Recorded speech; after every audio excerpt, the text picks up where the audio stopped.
Hi, welcome to Stories from My Drinking Days. My name is Harry Fell and I'm the founder of No Low Cocktails and Bars. We are joined by Hannah from the Sober Butterfly Collective and co-founder of the alcohol-free events company Bold Event. Welcome, Hannah. Thanks for joining us. Thank you for having me. I have got lots of questions for you because I think what you're doing is absolutely brilliant, but we will start just with sort of your journey with alcohol. Do you remember your first alcoholic drink? Do you know, I've been thinking about this for a while because I've never been asked this specific question, but I think my first drink was probably, I think it was a family event, and I think it was like a sip of wine. I remember my cousin being there, and I had no idea what age I was, but that's sort of the vaguest, earliest memory, and I think my actual drinking days started when I was 14. So, yeah. So how did that start then? I think like a lot of stories that I've heard. So, drinking probably cider on the park as a teenager, and house parties, and then that sort of then developed through obviously into like college, and I was sneaking into clubs with friends' ID that were older, and then throughout university, and then I went traveling, and all the while that I was doing that, I was working in hospitality. So from the age of 14, I got a job as a waitress, and then I've worked every possible role in hospitality right up to being a manager till I was 26, and so over a decade of being around and serving alcohol, which inevitably led to an unhealthy relationship with it. Let's put it that way. So do you think you are a sort of classic binge drinker, or were you just kind of drinking every day because you were around it all the time? So I would have always said I was a binge drinker up till probably 24, really, because everybody around me in all those circumstances were drinking too. So it just felt very normal to like have a drink after work or to go on a night out. But obviously when you're at like university, you're going out like 4-5 times a week, but it was binge drinking. I did sometimes used to like drink at home with my mum. She was like a wine at home drinker. So then when I became a manager of like, it was a local like country pub restaurant, had a few like boutique hotel rooms and a function space. I would say that's when my drinking became more of a coping mechanism rather than just the fun going out aspect. Yeah. And so was it the stress of the job, or do you think it was the environment you were working in that led you to? It was definitely a combination of both. So I was actually a live-in manager. So I lived in the venue. That also happened a bit by accident, as I came back from traveling, needed a job. Had always worked in hospitality, so I started somewhere as just a head waitress, just to get some money in. It was a new venue, and they'd taken on a really large team. So there was like a bar manager, a restaurant manager, like the owners, me, and then lots of sort of other like casual staff.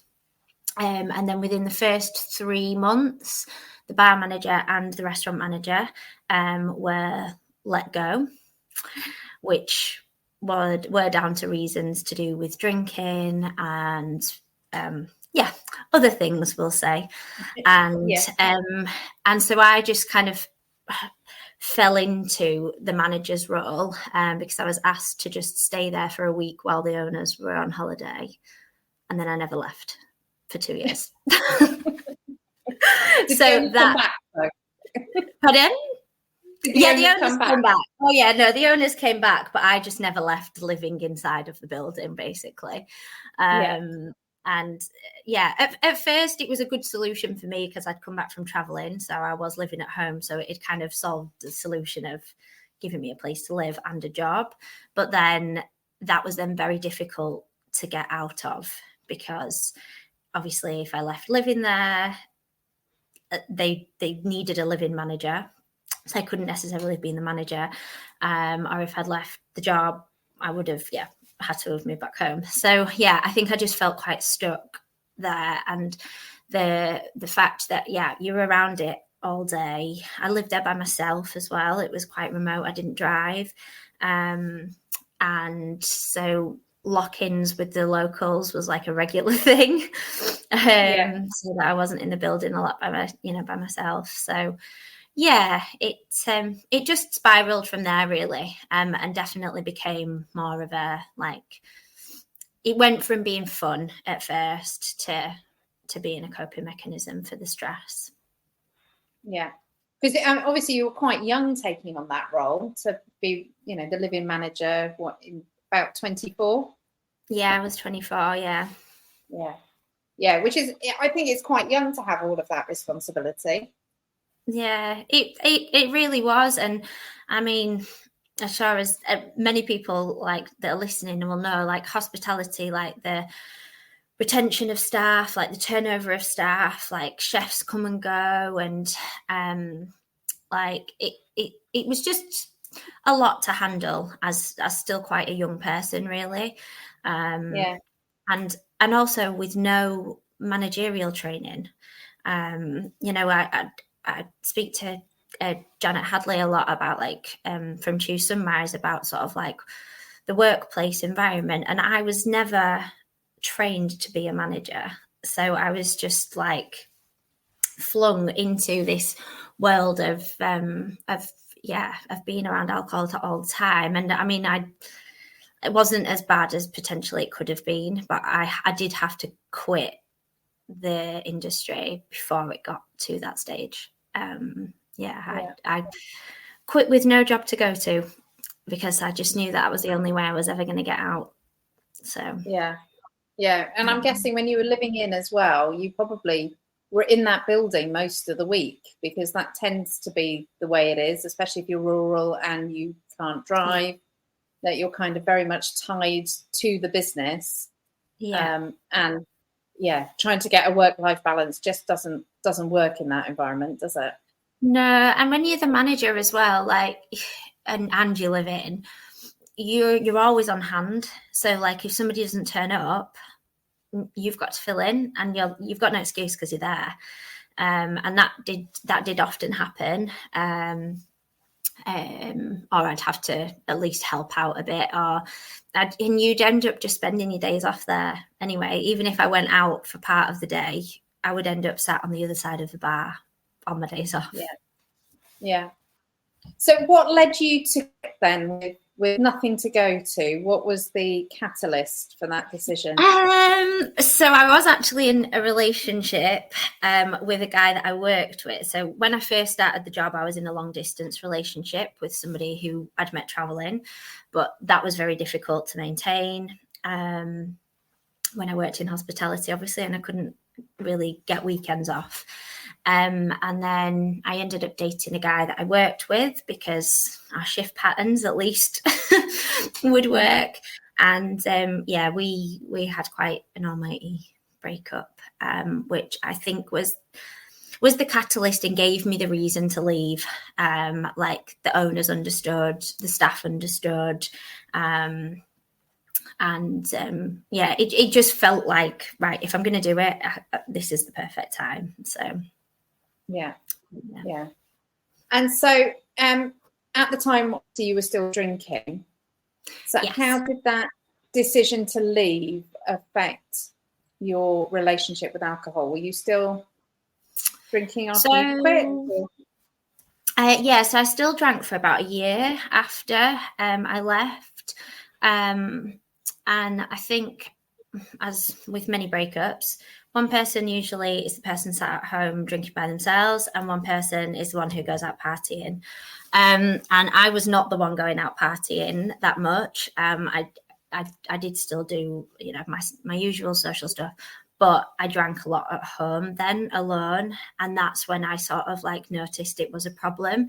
Whereas before it had been very masked from working in hospitality. You finish work, you have a drink after work, like that's a standard thing, or everybody's doing it together at, you know, 11, 12 o'clock. And the amount of time that you're drinking after work is shortened. But then when I left the industry and I was working a job until 5 and then going home and drinking, that's when I started to notice that it was, it was a problem. Yeah. And so what made you decide to eventually give up alcohol completely?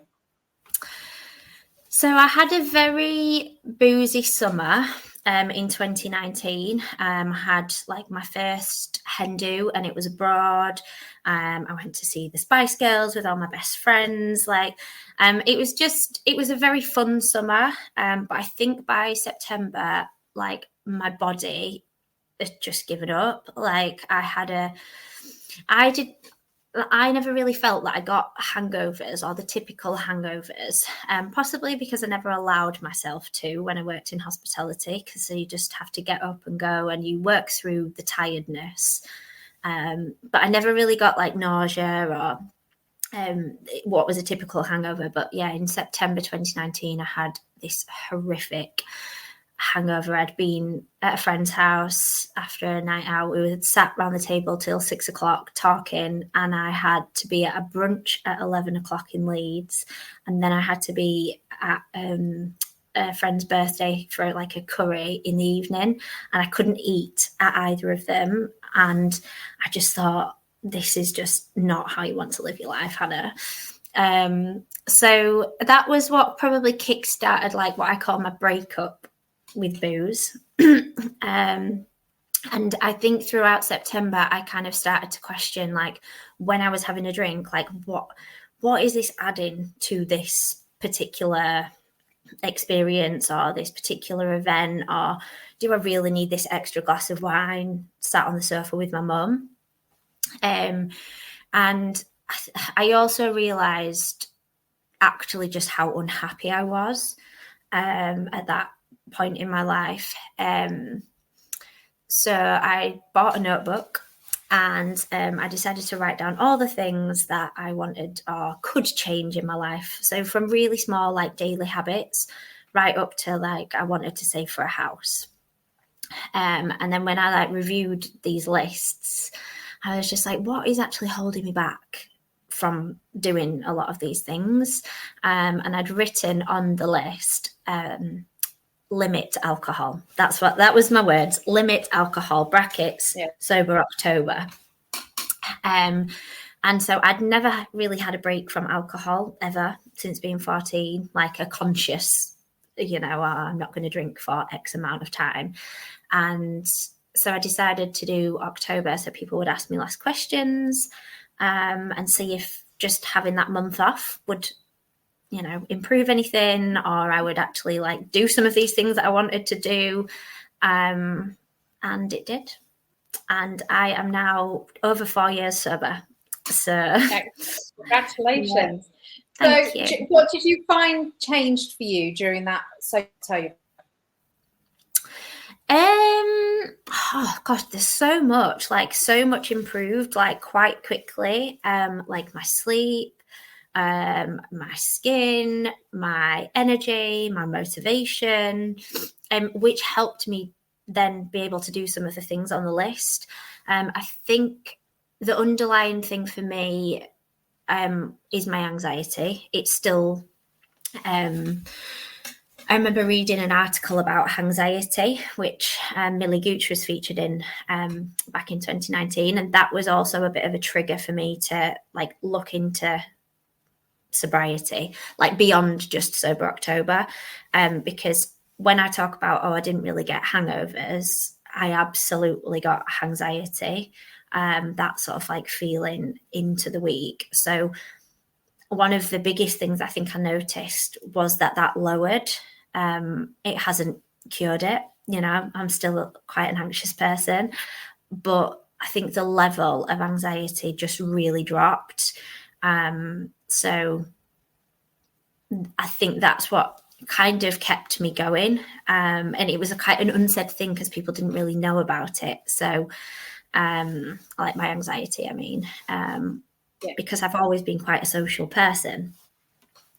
And that as well was a big factor for me when I stopped. I told my friends, like, I'm doing sober October, but, you know, still invite me to everything. I still want to come and I just won't drink. And I think that first month of, like, I had a lot of birthdays and events and things. And I overcame, like, quite early on, like, fears of, like, dancing in front of people without drinking, or I was at an Oktoberfest event and I remember sitting there clutching a pint of lemonade because there was nothing else, Coke or lemonade, that was it, and everybody getting up and dancing on the tables and the benches, and I just thought, if I don't get up, I look like the odd one out, and people will notice the fact I'm not dancing more than I'm not drinking. So, I got up on the tables and I just remember seeing this, like, sea of people and nobody was looking at me. They were, like, trying to stay balanced on the tables or not pour their stein everywhere or just get themselves safely off and back to the bar. And so I think I had that realization quite quickly that, like, maybe I didn't need alcohol to socialize, which is something that I had believed for over a decade. Yeah. And so was there a point in October you decided, right, that's it, I'm not drinking now ever again? Or was it just you thought you'd continue it? Not in the October, but during that period, I saw that Millie Gooch from Sober Girl Society was hosting a bottomless, boozeless brunch in Manchester. So I decided to book that. And that was in the middle of November. So it gave me, like, an extra 2 weeks to kind of go for. So at the end of October, when people were like, oh, are you going to drink again? And it was my best friend's house party the night before the brunch. And people, I think, probably expected me to drink at that. And I took 2 bottles of Prosecco, and it was going to that brunch on the Sunday that changed my life, to be honest. It was walking into a room of 30 like-minded women who were all there because, for whatever reason, they were looking to change their relationship. They had changed their relationship with alcohol. And I just felt like, these people will get it. And I sat across from one particular lady who happened to be from Leeds, and we just non-stop talked. And still today, she's one of my best friends. I've just been on holiday with her. And it was just that, like, pure, authentic connection that just felt like magical, I suppose. Like, it's like that feeling that you think you get with people in the toilets when you're drunk and you start talking to a stranger and you're like, and you follow each other on social media and you swap numbers and then you never speak again. But, like, when you meet a sober person or, somebody who's, looking to change a relationship with alcohol, it's almost just like all cards on the table. And it's so refreshing to hear, like, stories that are similar and people say, oh, I totally understand. Like, my anxiety is awful too, because I don't think people talk about it enough. Yeah, but actually it's the thing that I found for me improved the most. I gave up just before you did. April 2019, I decided to have a month off alcohol, and the thing for me that improved the most was my sleep. And I used to wake up in the middle of the night really anxious about everything and nothing. Not, there was nothing wrong in my life, but I was worried about everything. And that went in that month. And I decided to try a year, and then just became a non-drinker. So have you been tempted at all to drink since that event in November 2019? Do you know, I can't say that I really have. Like, there may have been, like, fleeting moments, but like nothing that really sticks with me. And I know that I'm very like, I don't know what the word is, not fortunate, but like that a lot of people do struggle with that wine witch that's in their head. But I don't know if it was just, I just knew I'd had enough. And that the improvements were so vast compared to the thoughts of laying in bed, not sleeping properly and being anxious, that it kind of just overrided it. And plus, I think finding the sober community and finding like connections almost like overrode that and like filled that void I think that I'd been filling with alcohol. Like, I mean, I'm very lucky. I've not lost any friendships through stopping drinking. I've still maintained them all, but I felt like I was like missing something in my life. And yeah, like finding people that just got it has kind of filled that. Yeah. So in fact, you've got a wider circle of friends now than you had before. That's a much wider circle across the country. Yeah, brilliant. That's amazing.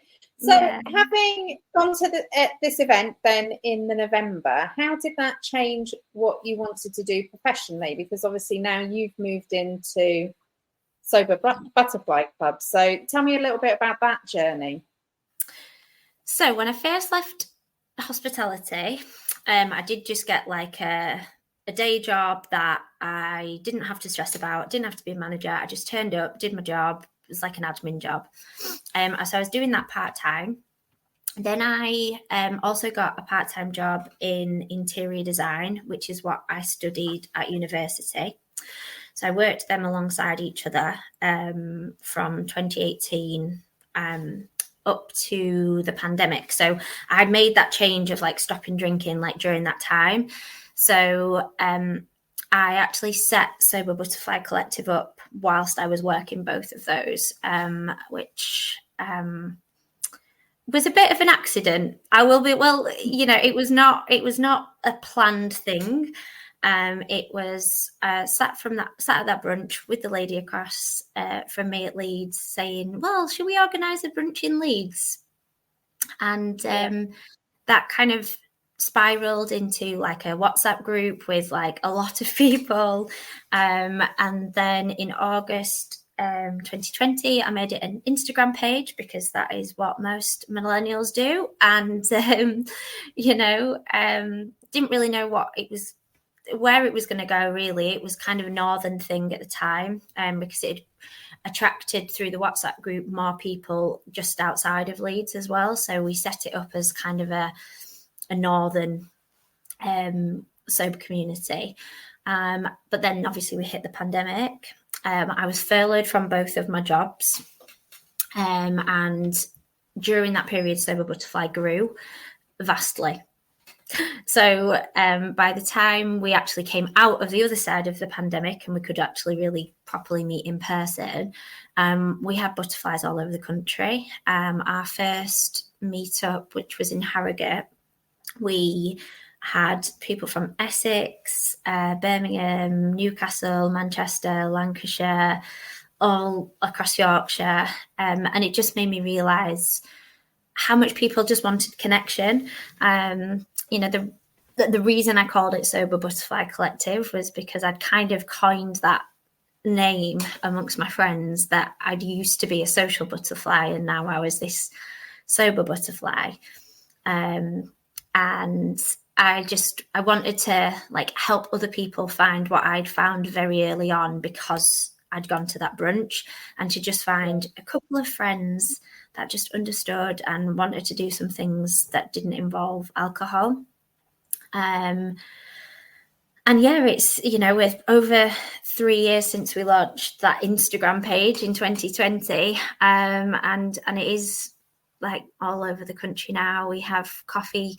We have like a monthly signature coffee morning, which Butterfly Buddies, which are volunteers, host, and it's just a way to help people find friends. And then each of the areas then basically kind of run themselves. They can just organise things amongst themselves, and just make friendships. And the amount of friendships that have been made through it is just such a joy to see. And that's kind of what helped me realise, like, my passion and my purpose in life is actually connecting people, and making people feel like they belong, and just having a good time. Basically. So are there groups all around the country for sober butterflies?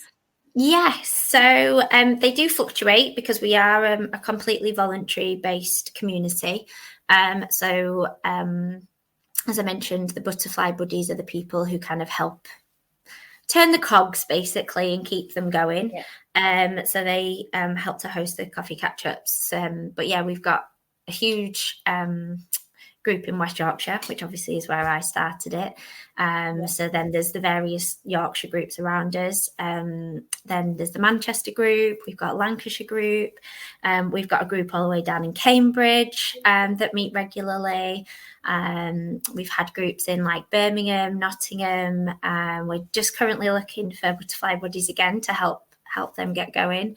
But yeah, we're basically we're a WhatsApp community, because I feel that helps to keep the essence of it feeling like a friendship. And then we use an app to organise our meetups too, which is separate. So once you join the community, you get access to those things. Excellent. That's amazing. So obviously you do that on a voluntary basis. Yes. And you still need to earn money. Yes. So having been furloughed from both of your jobs then going into the pandemic, what happened when you came back out of the pandemic? Did you go back to work, or did you stay for something? Yeah, so I went back full time to my interiors. So I was funnily enough, the interior design business grew very quickly during the pandemic. So I wasn't furloughed very long from that, and I was given the opportunity to go full time. So I did that, and I had been doing that up until last year. But then, unfortunately, due to like personal reasons, the owner decided to close the business, despite it being quite successful. So I was made redundant, which was very unexpected because we were about to rebrand. So I had to just kind of go, oh, okay, everything that I had planned for my future has just been wiped. And because through Sober Butterfly, I've made like a lot of contacts within the alcohol-free world, and I had met Andy Mee, who is the owner of the alcohol-free drinks company, and we had he basically held like a tasting night, and had asked me to go along and bring some of the butterflies. And it was amazing. It was the night before my 30th birthday. And I just remember thinking, like, walking in, seeing the display of all the alcohol-free drinks and just thinking, like, wow, like, how amazing is this? Because when I'd stopped in 2019, I mean, I'm sure as you will know, a lot of these products have been made since then. So the industry has grown like very vastly in a short amount of time. And there was just something that was like calling me, I think, because of my hospitality background. And so me and Andy had this chat, and we were like, oh, wouldn't it be cool to do like events, and, you know, maybe let's do some more tasting nights. So we did one for Sober Butterfly. And so like he did the talking and the presenting, and I did the hosting and giving people drinks, and I just loved it. And then that basically was what kickstarted us creating the alcohol-free events company, which has since developed into Bold AF Events.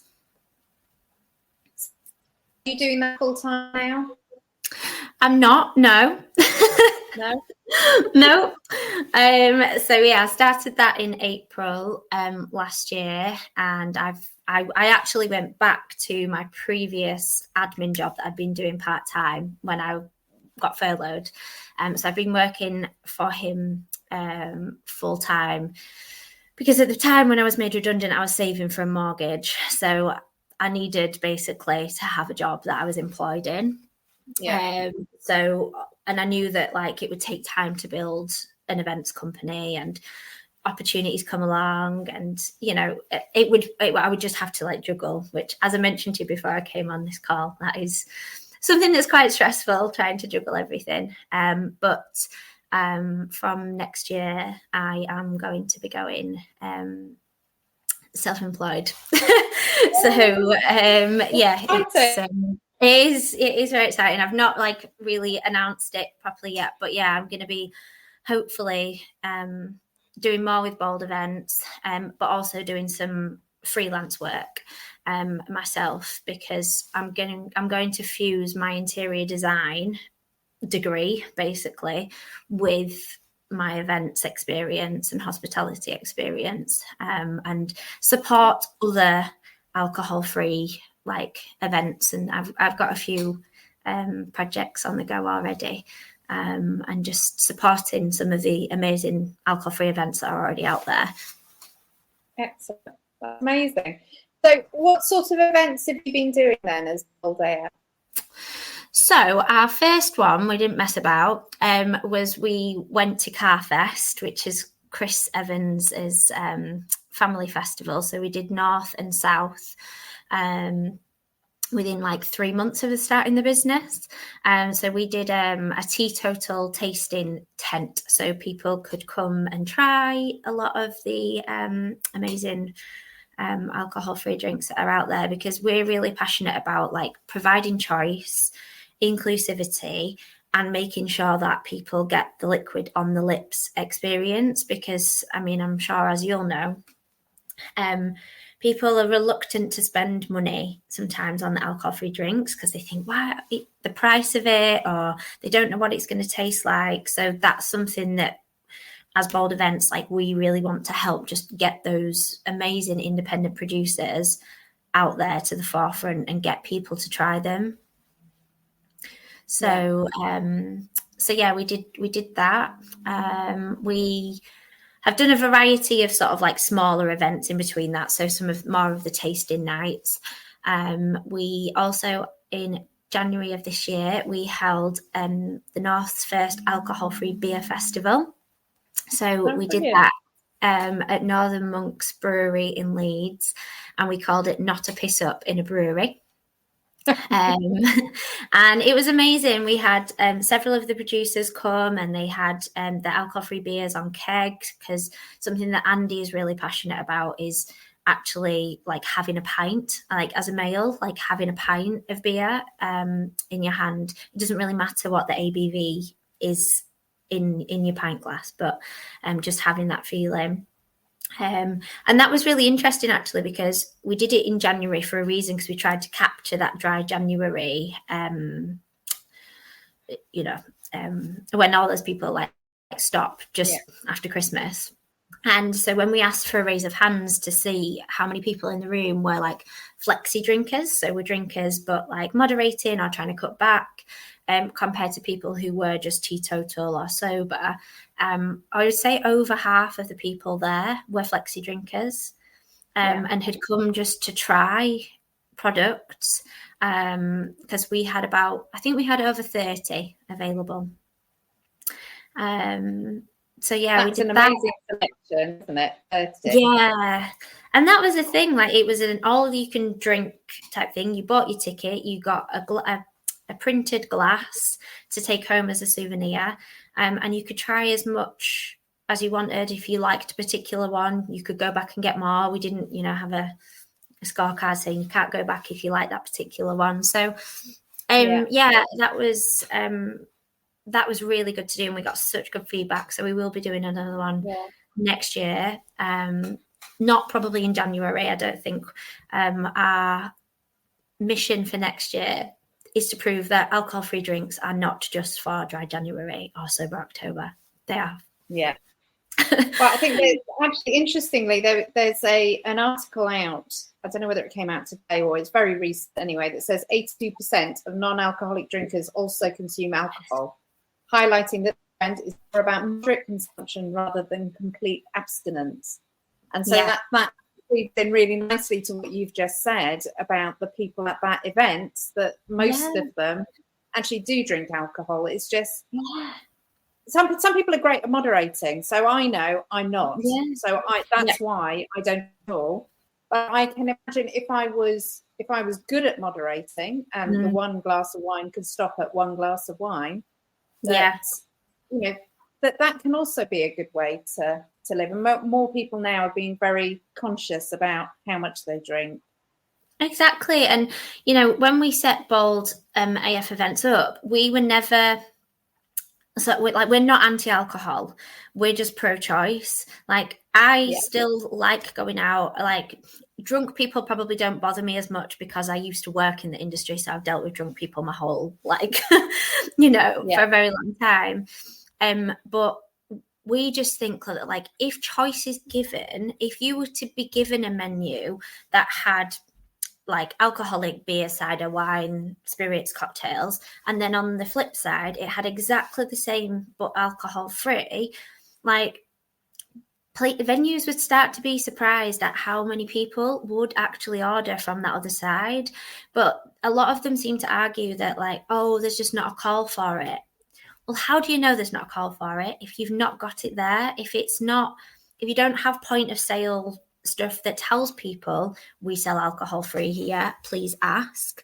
A lot of people panic order at bars, like if they can't quite see what you've got available, and if you don't have a menu where they can read and take their time to decide, people do just, I'll just have a Coke, or and I think, is it something like £8 million is lost to tap water like every year in venues like and events, because they just don't offer the choice, and that's something that we're more passionate about, really, than we're not here to we're not a temperance movement, we're not smashing up bars, we're not saying alcohol is the devil. We're just saying like people should be given a choice, and we have decided to put on some completely alcohol-free events to prove a point. To be bold, basically. That's why we called it Bold. But actually, like, our underlying mission is to just ensure that there's choice out there, and that people can make those conscious decisions themselves.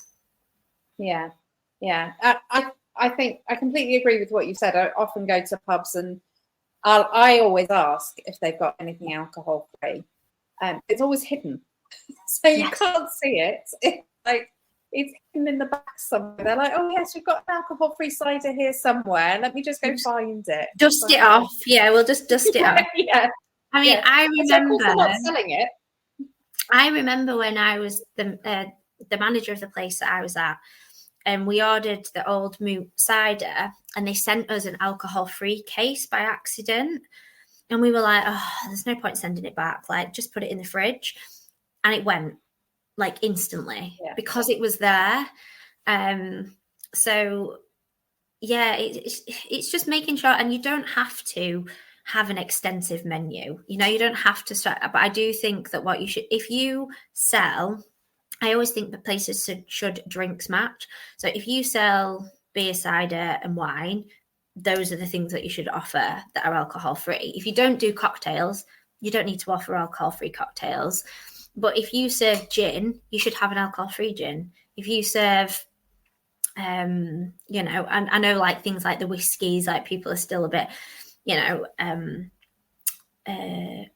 cautious of, but they're made more to have with a mixer of the whiskies. If the ones that I was not a whiskey drinker, but that is the feedback I've heard. No, I'm not a whiskey drinker either. Yeah, I found one I quite like, and actually I found that my taste had changed. So I was never really a rum drinker, but I actually really like the AF rums. Whether it's Myth or Anon or Kalina, I quite like all of them. Whereas before, I wouldn't really. Rum would have been my drink of choice. Yeah, same actually. Myth's one of my favourites. I love the coconut rum. And I know that, like, Malibu is one of those things which is why it obviously is replicating, that whenever we've done it at tasting nights, people are kind of a bit Marmite, like they love it or hate it, but really it's just because it brings back certain memories. It's definitely one of those drinks that you start drinking at, like, I definitely drank that at house parties when I was like 14, 15. Yeah. And so, like, to me, what Colette's bottled in that is memories, basically. Yeah. And I think that's what it brings back when people do try it. Yeah, youthful memories. Definitely youthful. Yeah. Well, before drinking became a problem, put it that way. Yeah. Yeah. So do you think do you have any plans to do events where you'll do alcohol and non-alcohol, or are you just doing alcohol-free events then for Bold? We're not planning to do any events like that that we put on. The events that we deliver, so we're doing one in Leeds on the 7th of December, with which we're combining with the No Regrets campaign, which is run by Forward Leeds, and we're doing it in a city centre bar in the right on the main street in Leeds. The owners of that also have like the main student night promotions, so they obviously are very well associated with a lot of drinking student nights, and we're putting this night on to say that there's an alternative and a safe space to kind of come and not be around drunk people. And I think that's kind of our plan, to build and do those kinds of events to provide that space where, because we found with Sober Butterfly, I've done some freshers fairs, and we talked to a lot of like international students who said like they want to go out and want to have a good time, but they've come from like a dry country. They've never drank. They're not interested in drinking. They're very cautious about obviously the labelling within our country as well, which is very confusing. So yeah, we're trying to just create spaces at the moment that are completely alcohol free, but on a flip side of it, the other sort of things we're doing so working with Janet from Choose Sunrise, we did some talks in the workplace. So we did one with Skipton Building Society, and then they have invited us to run an alcohol-free bar at their Christmas party. So we're like happy to be the people that provide the alcohol-free area section within spaces that maybe do have alcohol, but anything that we put on as Bold events will be completely alcohol-free. Yeah. Excellent. So how can people get in touch with you, Hannah? So mainly through Instagram. If you follow us on Instagram for Sober Butterfly, we are at Sober Butterfly Collective, and Bold Events is at Bold AF Events. And then for Sober Butterfly, we do have a website as well, which is where you can register if you would like to join our community. There's a form at the bottom, if you submit your details on there, we will then put you in touch with the relevant WhatsApp groups. And we are still working on our website for Bold AF, because we set it up as an alcohol-free events company and we quickly transitioned to Bold AF Events. So the website is currently www.alcoholfreeevents.co.uk. Excellent. Well, thank you so much for coming on and talking to me. And I can't wait to see how this all develops. You've done an amazing job so far. I don't know how you kept all those plates spinning, but yeah, well, I'm a high functioning anxiety is the thing. I might seem calm on the outside, but underlying, yeah, it's a lot. And but you know, I kind of, as I said, stopping drinking doesn't solve all your problems, but it definitely reduces them. And anybody who's listening, I would, if you've ever considered it, you don't have to never drink again. I still say never. I never planned to never, to stop forever. I just said I wanted to change my relationship with alcohol, and I believe that because I took that pressure off myself, that's why I am where I am today. I've definitely changed my relationship regardless. So yeah, Yeah, that's amazing. Well, thank you so much for joining us. We'll put the links to everything in the bio as well. So if people want to get in touch, they can do so. But thank you, Hannah, for joining us. Thank you for having me. Oh, you're very welcome. So thank you, everybody. This has been Stories from My Drinking Days with me, Harry Fell from Nolo Cocktails and Bars, and from Sober Butterfly Collective. Thank you.